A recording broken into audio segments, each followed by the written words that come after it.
partners, and participants. My name is Mahao Mahao, Senior Technical Advisor at the African Union Development Agency's Africa Policy Bridge Tank.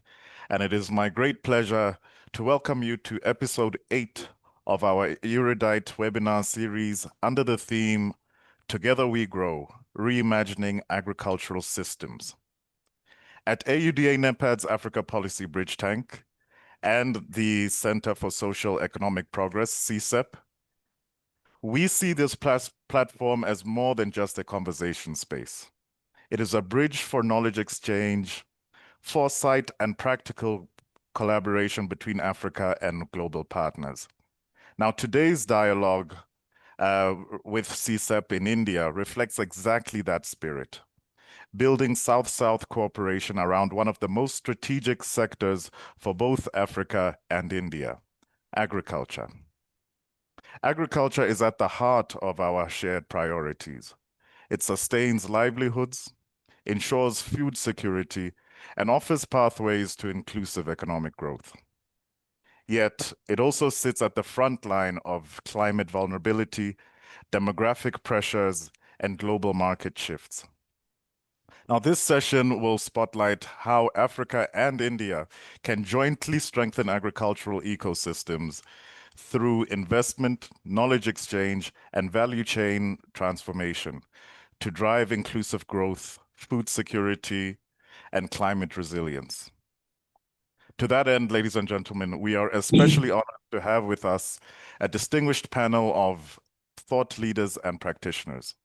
These are Mr. Brian P. Mulenga, Executive Director of the Indaba Agricultural Policy Research Institute in Zambia. We have Dr. Malancha Chakrabarti, Senior Fellow and Deputy Director at the Observer Research Foundation in India, and Dr. Clement Ajololo, Principal Program Officer on Agriculture and Rural Transformation at the African Union Development Agency.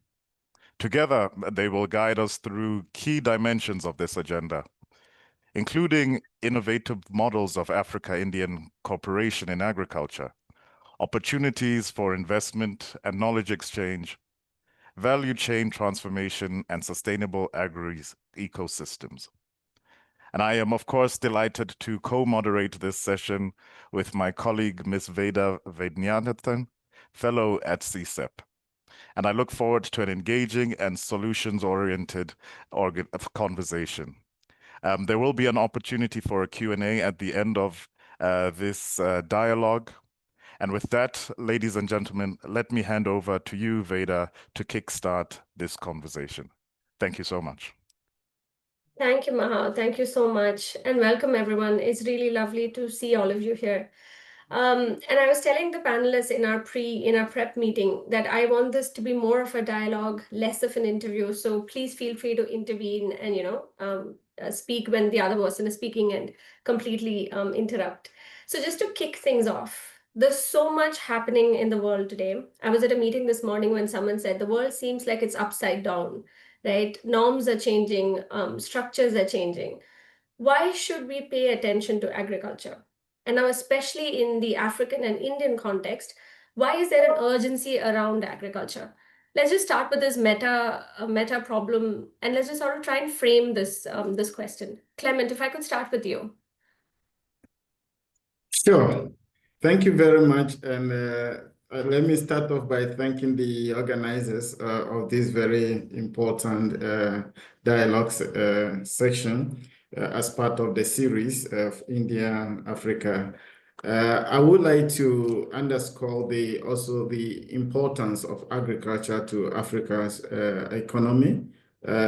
Agriculture is the backbone for our livelihood as well as even climate resilience. It's very interesting that this conversation is between India and Africa. And I would like to just spotlight that context is everything. So we have India as a country, and we have Africa as a continent with 55 member states, complete different context in many aspects to deal with the issues of our agricultural sector. as a continent, we realized that 55 silos will not deliver the desired goals of transforming the agricultural systems or the agricultural sector. Therefore, as a continent, we adopted the Comprehensive Africa Agricultural Development Program 20 years ago under the CADEP Maputo Declaration. It has run for the 2 decades. We have now moved, just adopted the next 10 years strategy under this continental program that brings the entire, define the framework of agricultural development across countries, across regions within Africa. And what is special, or what is different about these next 10 years? The temptation is always to say, let's maybe minimize the policy angle, but we also acknowledge that it all starts from the policy positions and frameworks and common positions that we adopt. So Africa as a whole, we are adopting a new approach to agriculture transformation. We are moving from agriculture only transformation to agri-food systems. And agri-food systems under the CADEP Kampala Declaration came up with Africa recommitted to 6 strategic objectives, which include issues of resilience, inclusivity, investment, increased productivity, and so forth. So these are some of the ways that Africa is organizing itself to be able to transform the sector and provide food security at the country level, also at the regional level.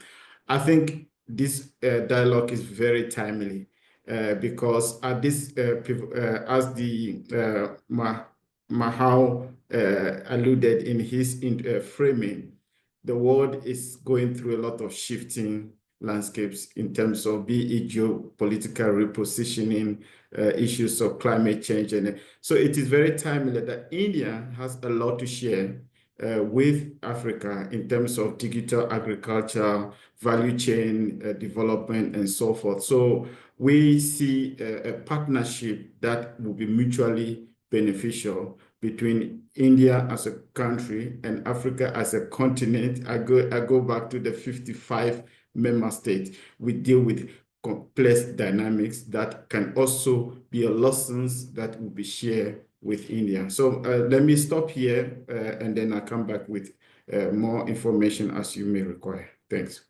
Sure, thanks, Clement.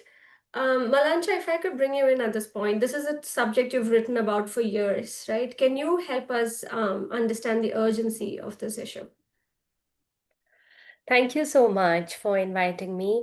Veda, this surely is a topic which is extremely close to my heart, and I cannot but say that,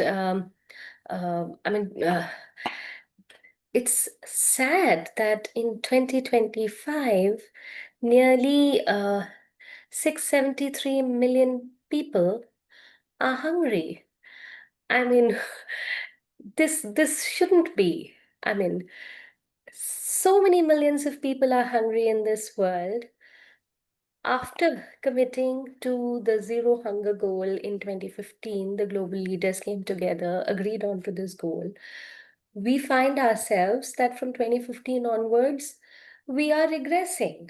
All the progress that we had made in the early 2000s are getting reversed. So, it's really unfortunate that despite the vast number of people who are suffering from hunger and a very large number in Africa in particular, uh, driven by a whole host of factors, including conflict and high food prices, the socioeconomic consequences of the pandemic, the debt crisis in Africa, that, I mean, our world leaders seem to be completely unconcerned. I mean, it's really sad it's like this.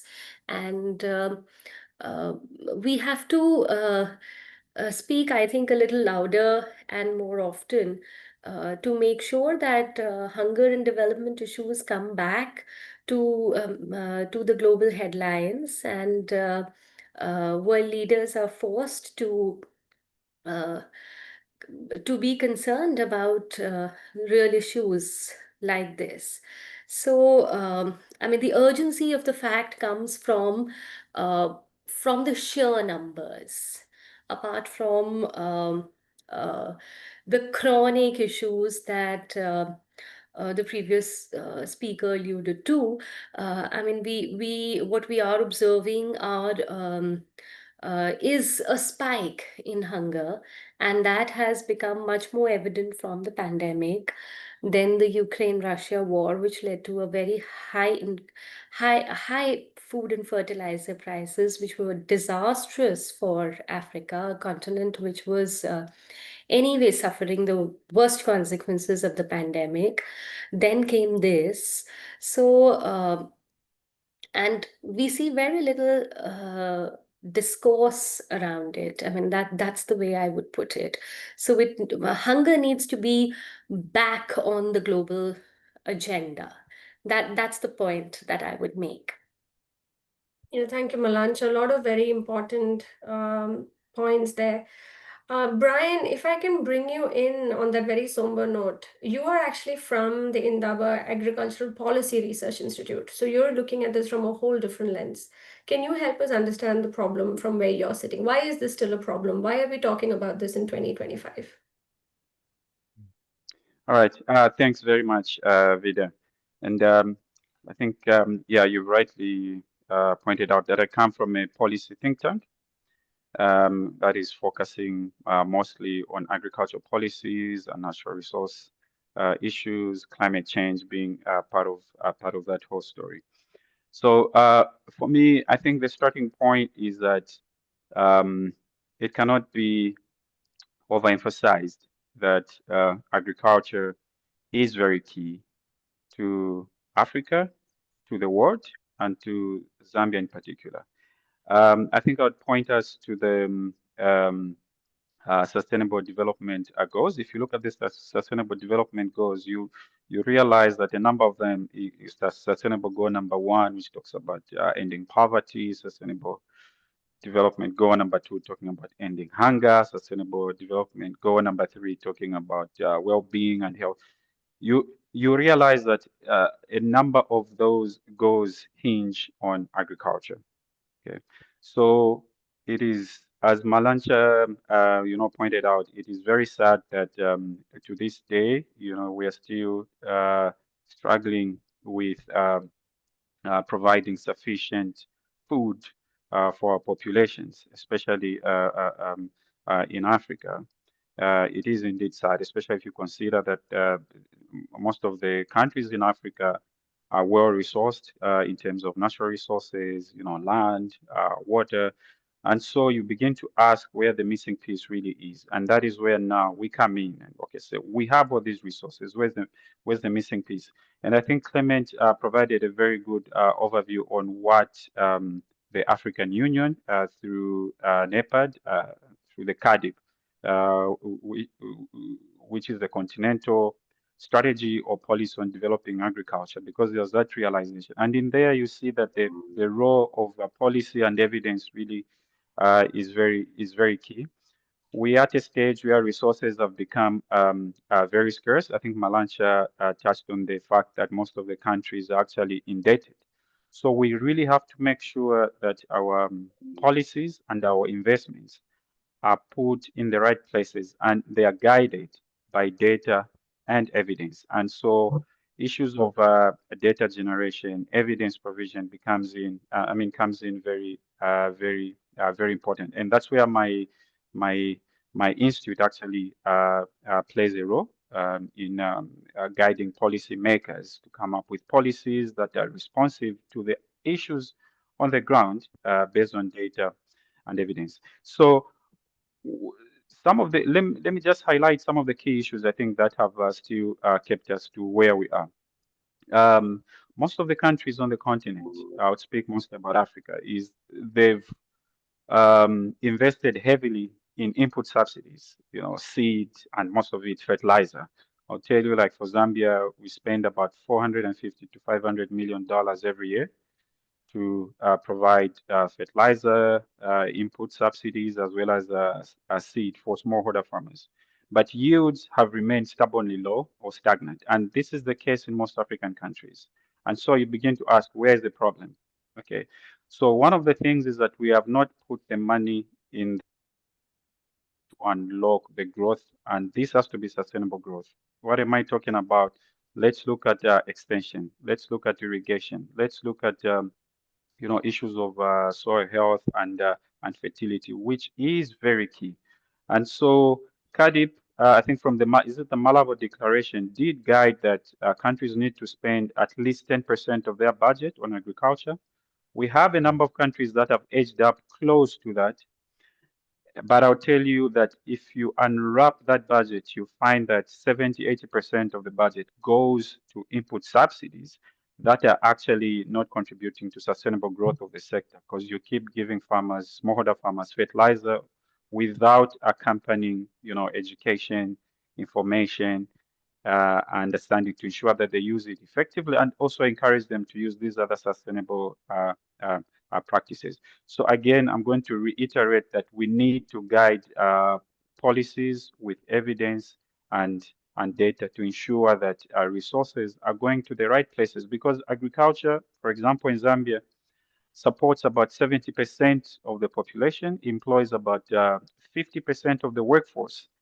Okay, and so that goes to show you how important this sector is. And if you look at the strong backward and forward linkages that the sector has, and the growing youth population that we have, it is agriculture that is able to absorb that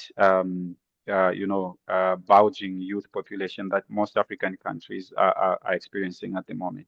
So let me pause here and hand over to you, Vida. Thank you, Brian. No, I think this is brilliant, because now we've established that agriculture is not only central to economic growth, but it's also central to development. You've identified some of these missing pieces, high import dependence, low yields. Let me just push you all a little bit further on these missing pieces, right? You've framed the problem really well. You've made us pay attention. You're making the world pay attention to this problem. But now, how do we solve this? Like, one part of the question is, do you want to add more to this point that Brian brought up on missing pieces? What are the other missing pieces in this puzzle? And then the second part of my question would be, what do we do about these missing pieces? Clement, if we could start with you, and then Malancha to you. Yeah, I think in Africa, if we take our policy landscape, we do not lack policies.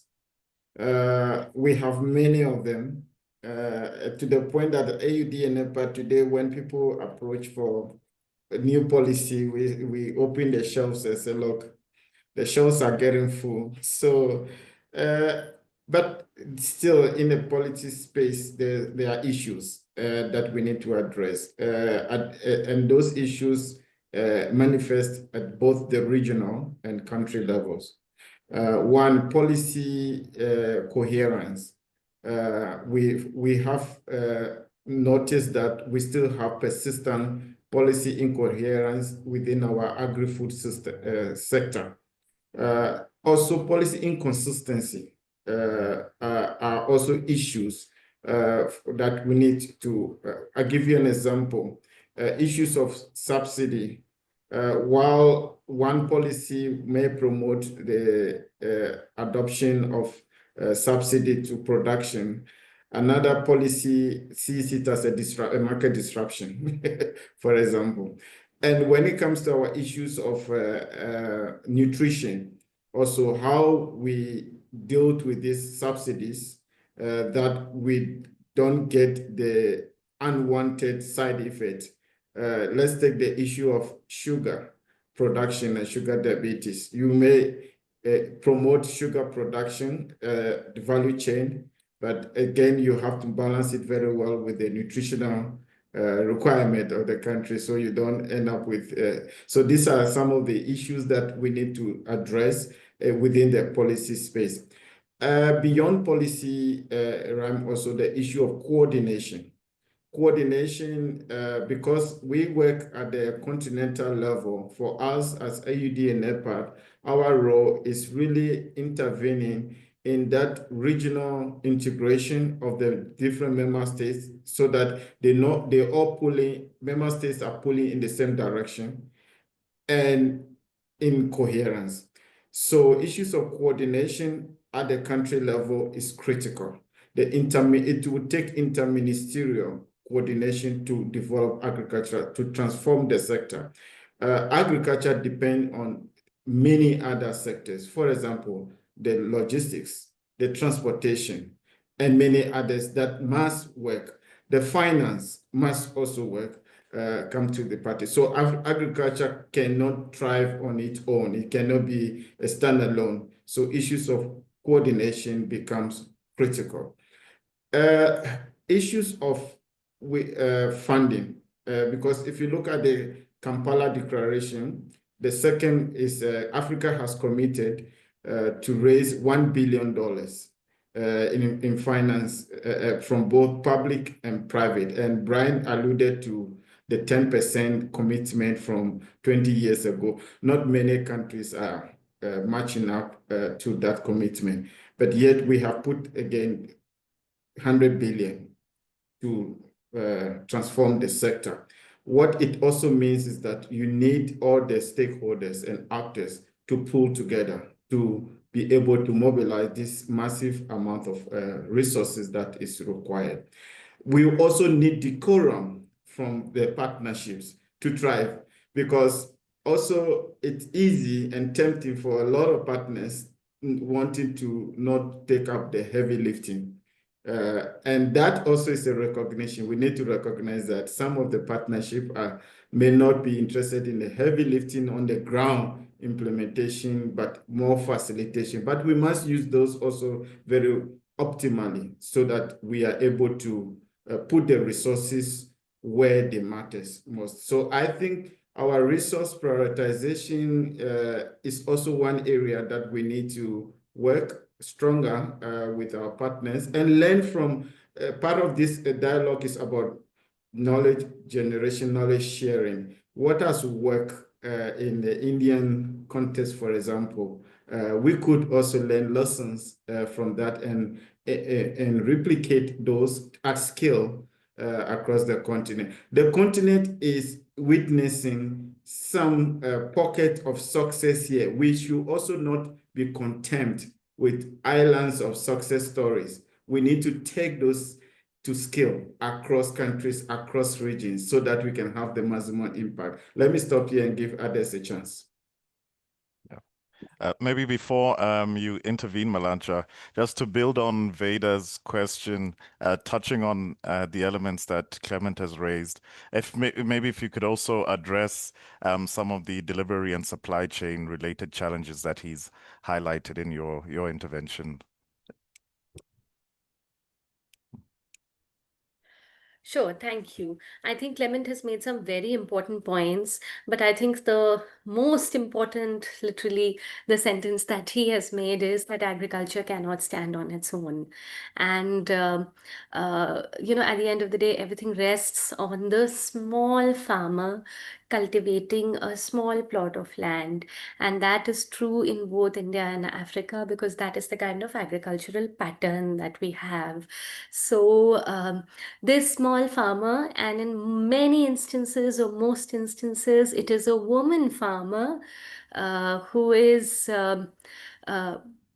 sort of taking on the burden of all these stresses: climate change, poverty, lack of well-developed supply chains, lack of efficient storage systems, lack of transportation systems, the burden of debt in case of India. So it cannot stand on its own.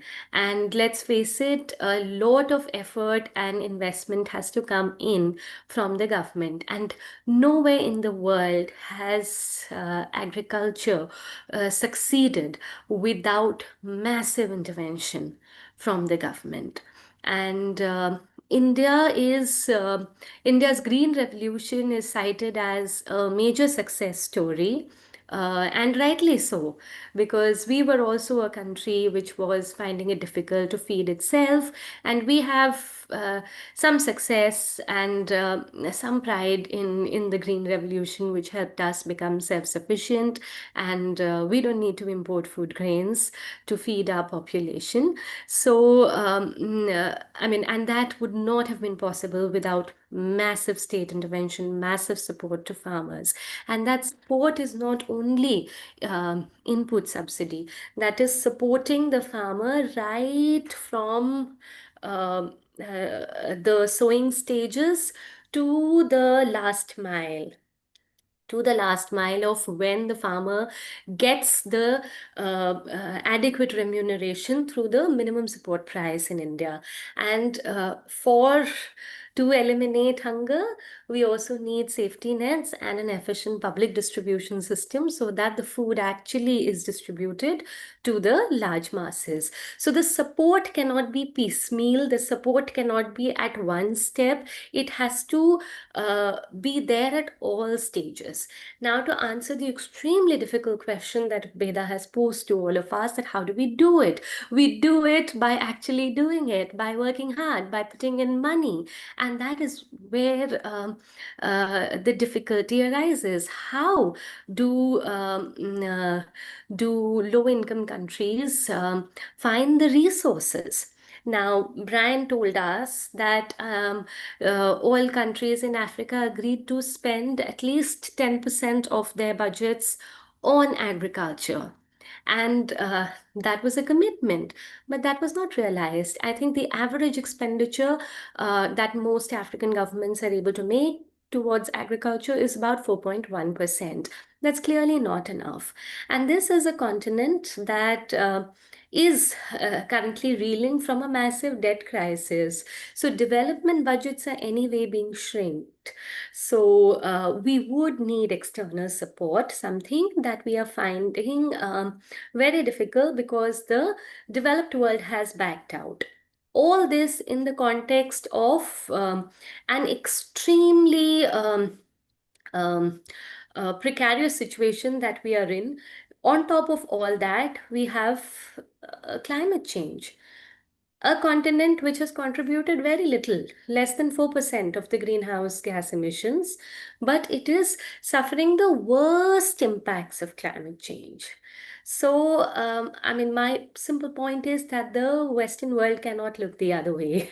I mean, they have created this mess. They can't now say that, uh, we are cutting our budgets, which exactly is what they're doing. They are cutting their aid budgets at a very wrong time, and it's just not fair.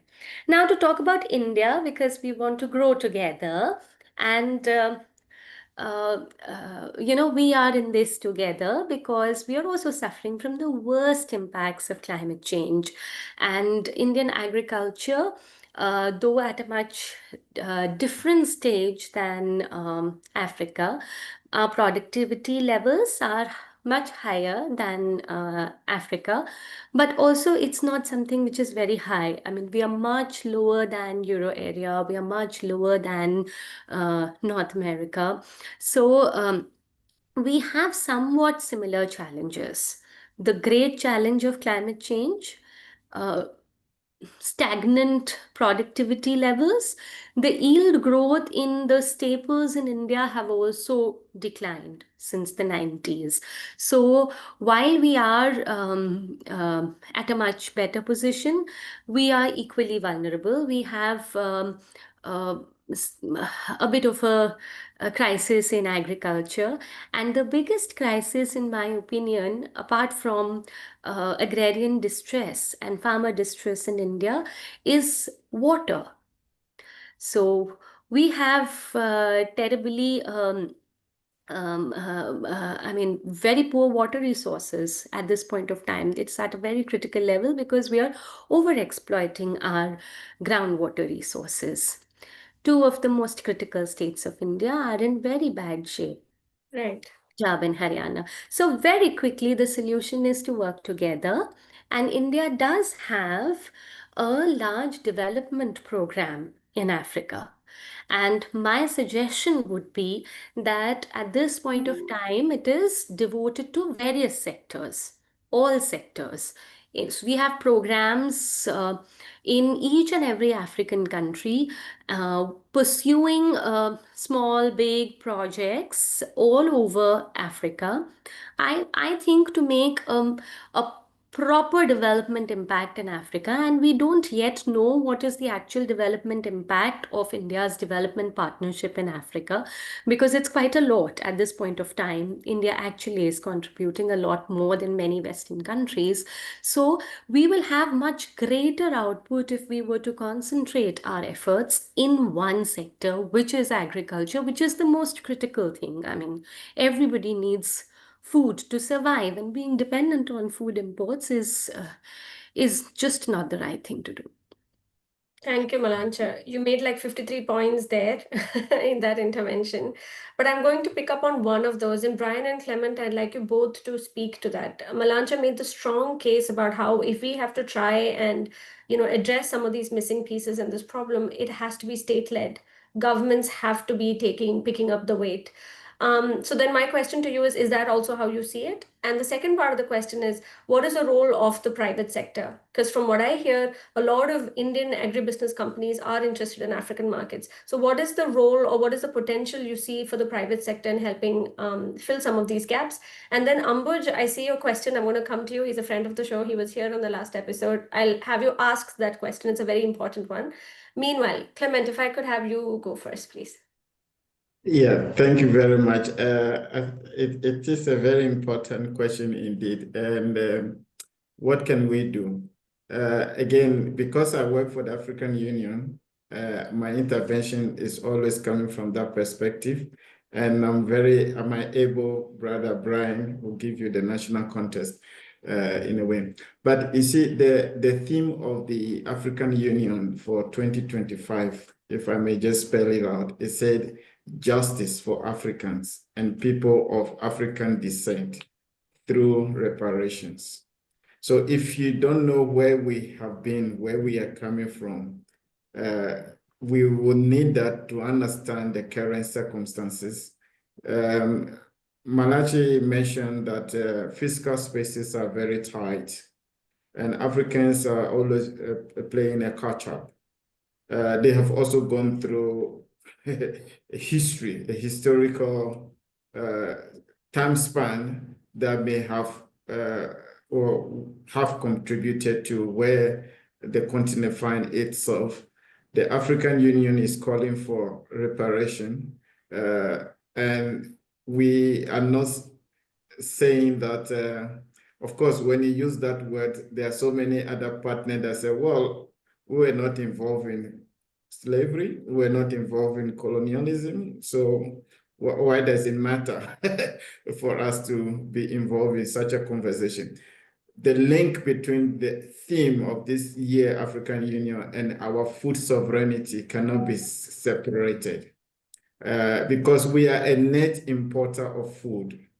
Over $100 billion we spend in importing food.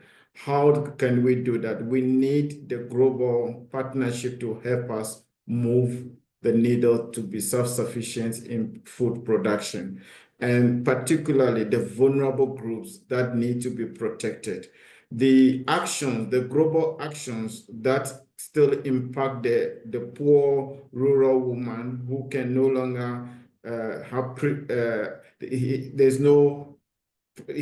she cannot predict the weather patterns, or nothing is predictive anymore. Everything is upside down. Their production systems have been badly damaged through introduction of harmful pesticides, fertilizers, lack of capacity, erosion of extension, that matters the most at the production level, at the rural level.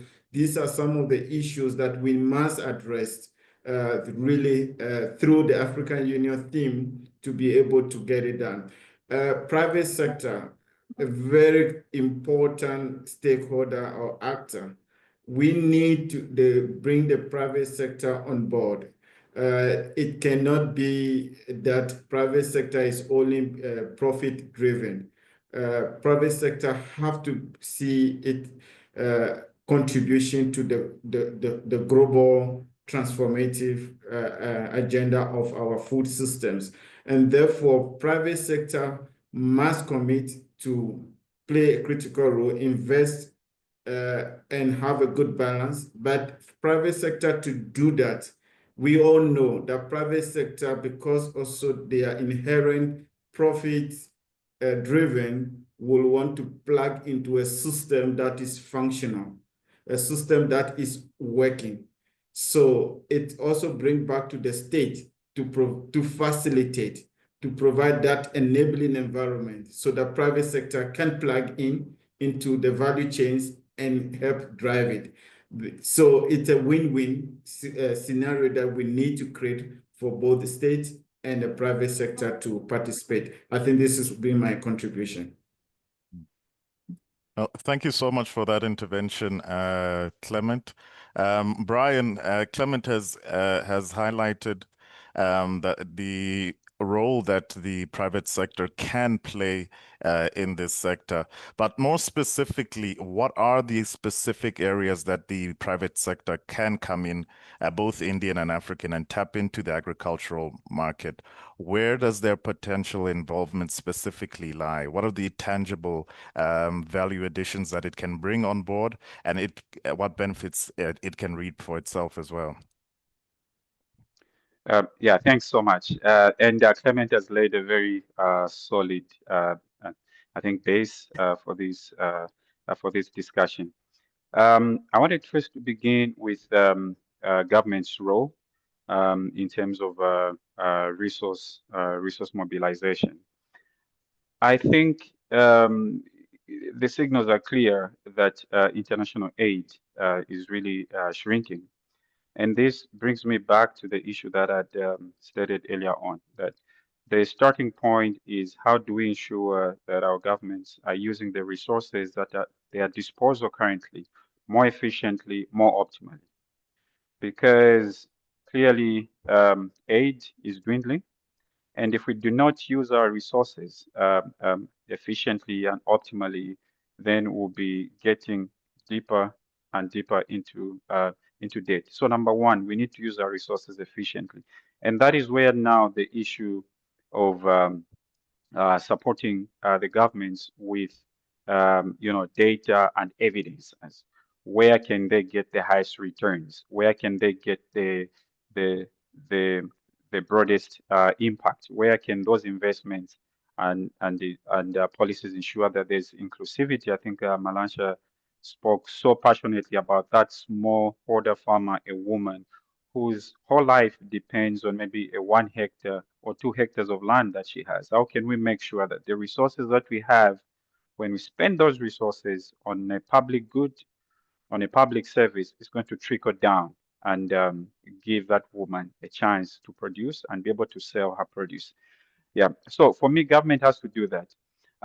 The private sector is very key. I think I don't want to take anything away from what Clement said. He said it very well. The private sector, yes, inherently profit driven, but for them to participate in this process, the environment has to be enabling. The environment has to be conducive. What does that entail? There has to be a very strong partnership between private sector and government.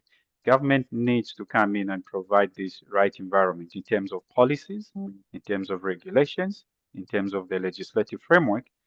Most countries on the continent, you find that, yes, they have all these frameworks in place, but you find that there isn't that communication between the private sector and the government. The government sees regulation as a way to really have a hand on the private sector. But sometimes that tends to overburden private sector and make conducting business very expensive for private sector, which now drives private sector drives them out, or they begin to look for loopholes. So how can government and private sector speak together, come together? Government provides the regulatory framework and environment that is favorable to both the private sector and the public. So where can private sector come in, in terms of palpable contribution? I think one of them already, we are talking of climate change, increasing in intensity and frequency. So private sector can come in providing services such as insurance. Okay, insurance that is going to at least provide that safety net for our farmers who are able to pay the premium. But for me, always private sector in coming up with such products such as insurance, they cannot come in with a straitjacket. They need to think of insurance products that are compatible with the kind of farmers that we're talking about in most of these developing countries who are smallholder farmers. So they need to develop products that align with the resource base, the level of literacy, all those typologies of farmers that we have. The other area they can come in is access to finance. I think they can provide finance to smallholder farmers. Again, they have to be innovative, create products that are compatible with a smallholder farmer who only gets income or revenue once or twice in 12 months. So even the way you structure the repayment has to speak to that. The government could come. We are talking about smallholder farmers who do not have collateral. I know the only thing they have is land, but you find that they don't have title to that land. And here is a commercial bank or private sector who's saying, I need a title for me to give you land. I think that is unfair. They could come up with, products such as blended finance or where government comes in to provide that guarantee or collateral. So those are some of the areas where I see private sector coming. Also, technology development and dissemination. I think private sector in their pursuit for profits, they can develop technologies that are compatible. Again, for me, compatibility with your client is very key. That are compatible with smallholder farmers. You cannot come and bring the 320 horsepower John Deere tractor when you're dealing with smallholder farmers. Let's create machinery that smallholder farmers can use and they can afford with proper repayment or payment structures. So let me pause here and hand it over Thank to you. you, Mohab. Thanks. Thank you, Brian. I think that speaks very well to what Clement was saying earlier about being mindful of local context that we're operating in. Malancha, before I open it up for Q&A, I want you to quickly give us a sense. You spoke about this very briefly, about the fact that India is already engaged in the agricultural sector. It's an important part of its developmental partnership. But if you can just distill that argument a little further, in what areas of agriculture, irrigation, technology transfer, finance, mechanization, where do you think Indian actors can add most value from what you've studied so far? As you've rightly said, that food security and agriculture are very important pillars in India's development partnership with Africa. And, we have a range of areas where we are partnering together. For instance, Indian and African scientists work in close partnership in many projects together. Then there are specific, because the issue of private sector came in, there are certain companies like JN Irrigation and Kirloskar, which have played an important role in drip irrigation in case of JN Irrigation. And so providing irrigation technologies, then in improved seeds, there is close partnership. So we are doing a range of things, and there have been in Ethiopia, we actually helped the country become self-sufficient in the production of sugar. So there are a lot of success stories. The only thing that we now need to do is to scale it up, and scale it up to a level that we don't. I think one of the speakers said that we don't celebrate the small successes. We need a continent-wide strategy in Africa and also for India, that these two, India is also like a continent, in terms of its size. We are going to suffer the worst impacts of climate change. So what lies ahead for us is not, I mean, the future is a little dark. So we need massive investments in irrigation technologies, in developing drought resistant varieties of crops, in being able to produce food under increasingly difficult circumstances. Large parts of Africa are becoming very, very, very drought prone. We are finding that we are facing extreme water scarcity. So we know our challenges, and we have some successes to lean on and feel good about. But what we at this point of time need is to concentrate all our efforts and big investments towards this one goal of improving agricultural productivity to address hunger.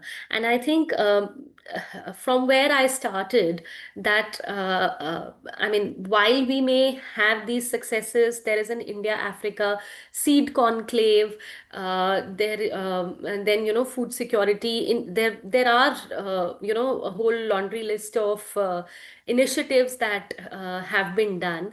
But what we need at this point of time is to take it at a much higher level. And I have a feeling that India's development cooperation has increased at a rapid rate. You know, our scale today is now comparable to many developed countries. Um, uh, so we should aspire to make an important development impact, as in getting some real output. So we have successes. I'm saying that we should have larger ambition to concentrate all our money, all our resources, all our scientists, all, I mean, even I think Ambuj has Uh, actually but given us a I'm solution. unfortunately going to have to interrupt you right there, Malancha, because actually some of what you're touching is in the Q&A session, the questions that are already in our chat. So in the interest of time, ladies and gentlemen, we're going to be entering our Q&A session. Now, if you have any burning questions, even though we have very little time left, you're still free to type them into the chat. But I am going to allow Mr. Ambuj Chutarvedi to actually dial in and ask his question. This is what the luxury you get when you are a long time friend of the webinar series. So I see you have two questions in the chat box there, but I'll allow you to just come in, Ambuj, and ask those questions directly. And then the rest we will read and have our distinguished panelists answer those questions. Ambuj, over to you. Thank you so much, Mahao, and thank you, Veda. I understand that this is an intergovernmental panel, but what my experience of agriculture has shown, it's that the more private sector gets involved, the faster we can expect some sort of changes. So that's more of a comment because in India as well, when we had the Green Revolution, White Revolution, it was government led, but it's sustainable when when the private sector takes it up. So obviously that's one way of getting the private sector involved. And when these brands are formed, commodity-wise brands, then they themselves encourage the development of the entire value chain, the entire upgradation of the entire value chain of the commodity by investment in technology. A couple of examples before I close. One, Rwanda, through its interventions, is developing the southern part as irrigation fields. So that's a model which you see some countries which are doing, where they are giving the private sector land with drip irrigation installed. So all they have to do is come, farm, and then they sell the products. So that's one way of government intervention. And the other thing, a friend of mine told me, because my company, we work in infrastructure as well. He said, Ambuj, you cannot look at agriculture like you look at infrastructure, because we do agriculture work in India. That's why I've stayed throughout the course of this webinar, because it's good learning for me. He said, agriculture it all comes down to trust. And people have to trust a brand. People have to see that they have to know the roots of the brand. And it's a very bottom-up approach. It's not like there can be government intervention, but the long-term success will be bottom-up. So what I've seen in India, what we are practicing in our country, we have to form communities at the village level, and once these communities grow, then they become movements. And when we have the movement, that's when the transformation takes place. Because agriculture is people driven. Infrastructure can be built by 10 top companies and they can build the infrastructure of the entire country. We're seeing it in India as we speak today. There are 10 companies which are getting all the government contracts. But in Right. agriculture, it has to be a movement. It has to be community-led movement. And the government efforts should go to creating communities in villages. And once those communities are educated, then they will make it into a sustainable change, the food system, because that's what the UN Food System Summit also talks about, the shortening of supply chains, the localization of agriculture. So that's just my comment, and if there was a question in it, please do answer it. Thanks. Thank you, Ambuj. I think it's always nice when we're having these policy conversations to have someone who's actually putting money on the ground weigh in. So I'm happy that some of this resonated with you. The authors, if you want to respond to it, just hold on to your thoughts. I want to bring in two other questions. Gideon asks us, he thanks you for the dialogue. How can we achieve coherence and consistency in policy delivery, even at the national level in African countries? So Clement, maybe you can take that one. Aline Mukherjee says governments have to invest in fundamental aspects of food system. Seed and water as a priority needs to improve. We've seen results in Ghana and Zimbabwe. Private sector will move in the supply chain. They can participate profitably. And I think it's a comment. Productivity enhancement will help reduce price per unit with better corresponding return on investment for private enterprises. The last question from Godrej says, a lot of evidence shows that animal husbandry leads to more consistent cash flows, less dependence on water, and less farmer suicides. What can India and Africa learn from each other in this field across dairy, poultry, and aquaculture? There's also a question on the opportunities for India's agricultural sector in Africa, given the harsh impacts of the US tariffs. So if any of these questions you want to speak to, any of these themes that have come up, I'll give everyone a minute or two. Clement, do you want to? Yeah, sure. I think on the question on the policy coherence, the AUDA NEPAD supports the member states in doing analytical work as part of our mandate to support member states by providing technical and advisory services. So we do a lot of policy analysis together with our partners, technical partners, to support member states in ensuring that there is policy analysis. We also have structures in the countries through the CADEP implementation desk that allows countries, for example, to convene national policy dialogues looking at the agricultural sector.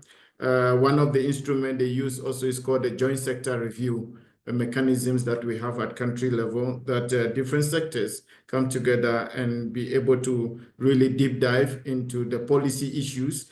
Issues of inconsistent and coherence are discussed, and then policy briefs emerge, and then that also trigger reforms at the sector. So that's what I can comment on. And yeah, I think through the CADEP process also, countries have made commitments to commitment 6, for example, under the Kampala era, to strengthen their governance systems. And that also comes with a whole suite of instruments that is available to member states to utilize in ensuring that they have a stronger, robust governance systems in the agri-food sector. So the tools are there. We also track them through the CADEP biennial review to assess how countries are progressing, and we'll report on that biannually. We're just about to finalize another report, the 5th and the final report under the CADEP Malabo era, which is the last one before we move into the new era. We report on those, and those are publicly available online for anyone to explore to see how countries are faring in the various areas. Thank you. Clement, before you go, just a quick question, and I want to come to all these speakers to it because we're closing, and I'm looking for your closing thoughts on this. If you had to, speak to Indian or African policymakers, we've talked about 35 different things today that we could do different, right? What is the one thing where you think that we should go all in? I think for Indian-Africa partnership, really, Africa seek partnership with mutual benefits. And also, I will stress that let's go beyond aid. Let's have the partnership go beyond aid. Let it be transformational and focus on knowledge exchange, technology transfer, investment in regional value chains will be very crucial because Indian does have comparative advantages that can share with the African countries, and that should be exploited for the mutual benefit. That will be my parting shot for you. Thanks, Clement. Brian, if I could have you quickly weigh in.